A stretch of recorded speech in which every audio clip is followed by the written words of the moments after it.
Olá! Seja bem-vindo ao canal Dia a Dia com Física. Aqui eu vou mostrar para vocês que a física não é um bicho de 7 cabeças. Muito pelo contrário, ela faz parte do nosso dia a dia.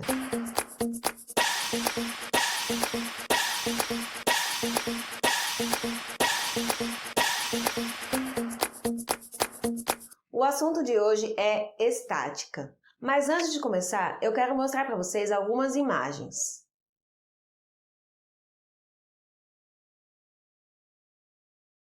Você sabe o que essas imagens têm em comum?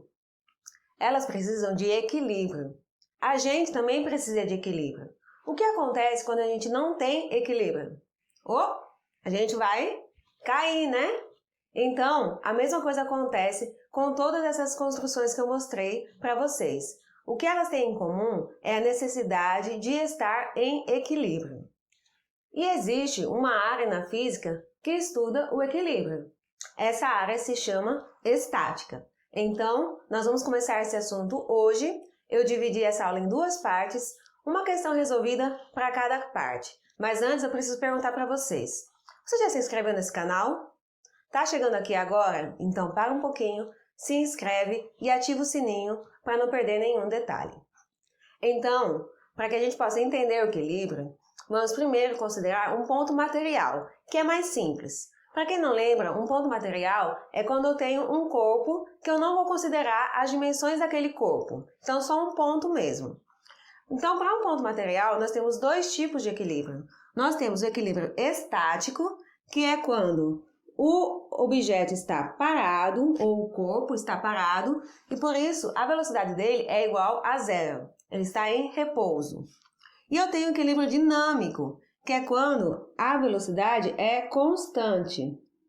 Ou seja, aqui ele não está em repouso, mas ele está em MRU, que é movimento retilíneo uniforme. Nós já vimos aqui essa aula de MRU. Se você não lembra, você pode ver aqui. Então, nós temos esses dois tipos quando temos um ponto material. Em todos esses dois equilíbrios, a força resultante vai ser sempre igual a zero. Então, força resultante é a soma de todas as forças. Então, não quer dizer que não existe força atuando naquele corpo, mas sim que a soma de todas elas sempre vai ser igual a zero. Então, para um ponto material, o equilíbrio pode ser estático, se estiver em repouso, dinâmico, se estiver em MRU. Mas nos dois casos, a força resultante vai ser igual a zero. Em algumas situações, nós vamos precisar considerar as dimensões do corpo. Não vamos poder mais considerar ele como um ponto material, e sim como um corpo extenso. Então, um corpo extenso é quando eu vou considerar as dimensões daquele corpo. E quando a gente tem um corpo extenso, vai mudar um pouco as condições de equilíbrio. Não vai mais ser só essas que a gente tinha para o ponto material. A gente vai precisar de mais uma condição. Para isso, vamos ver primeiro o que é momento de uma força. Então, imagine que a gente tem aqui um corpo extenso, eu desenhei aqui uma barra, e eu coloquei aqui condições que, se fosse um ponto material, esse corpo estaria em equilíbrio. Ou seja, eu coloquei uma força aqui para baixo e outra força de mesmo módulo, mesma direção e sentido contrário, atuando nessa parte do corpo. Mas quando a gente aplica essas forças, o objeto vai girar. Ou seja, ele vai ter um momento. Isso a gente chama de momento. Também pode ser chamado de torque. Então, como ele vai girar, ele não vai mais estar em equilíbrio. Para calcular o momento de uma força, nós temos que fazer a multiplicação da força que está sendo explicada, vezes a distância do ponto de equilíbrio desse corpo extenso. Essa distância também pode ser chamada de braço da força. A unidade do momento é o Newton, que é a unidade da força, vezes o metro, que é a unidade da distância. O momento ele pode ser positivo ou negativo, mas isso não quer dizer que está se perdendo o momento. É apenas uma convenção. Então, a convenção é que quando a gente gira para o sentido horário, vai ser negativo. E quando a gente vai girar para o sentido anti-horário, vai ser positivo. Gente, um exemplo muito prático e que está presente no nosso dia a dia do momento ou do torque são as portas. Vocês já pararam para se perguntar por que a maçaneta de uma porta fica no lugar que ela fica? Justamente porque fica mais fácil a gente girar essa porta, porque o braço fica maior. Onde está o ponto de equilíbrio da porta? Está do lado contrário da maçaneta. Então o braço fica maior e dessa forma a gente consegue girar mais facilmente. Você pode testar isso depois, tentando girar a porta do meio dela ou da outra ponta dela, contrária à maçaneta. E você vai ver que fica muito mais difícil. Então, isso é um exemplo de momento de força. Então, vamos entender esquematicamente como que isso acontece. Então, eu tenho aqui uma barra e coloquei o ponto de equilíbrio dela aqui no centro.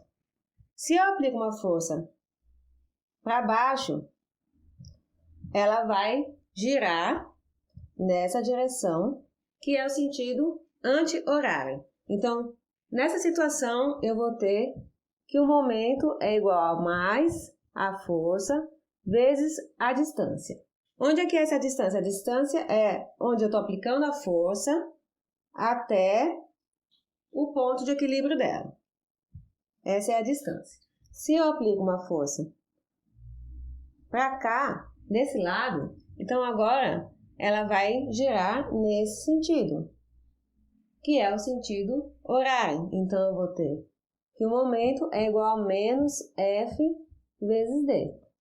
Mas, deixa eu até colocar outra cor aqui. Se eu aplicar uma força nessa direção, o que acontece? Bom, uma força nessa direção não vai fazer o objeto girar. Então, quando a força está nessa direção, que é paralela à distância, não é perpendicular, como eu estava antes, o momento é igual a zero. Ok? Então, quando nós temos um corpo extenso, nós precisamos considerar o centro de massa desse corpo. Então, o conceito de centro de massa é bem intuitivo, é justamente onde se localiza toda a massa daquele objeto. Mas nem sempre isso vai ser no centro. Se o objeto for simétrico, como uma régua, por exemplo, então a gente pode dizer que o centro de massa, representado pelo CM, é exatamente no centro da régua. Mas a gente tem um objeto como um martelo, por exemplo, onde a gente sabe que a parte de cima é mais pesada que a parte de baixo, então provavelmente o centro de massa é um pouco mais para cima e não exatamente no centro do objeto. Também existe o conceito de centro de gravidade.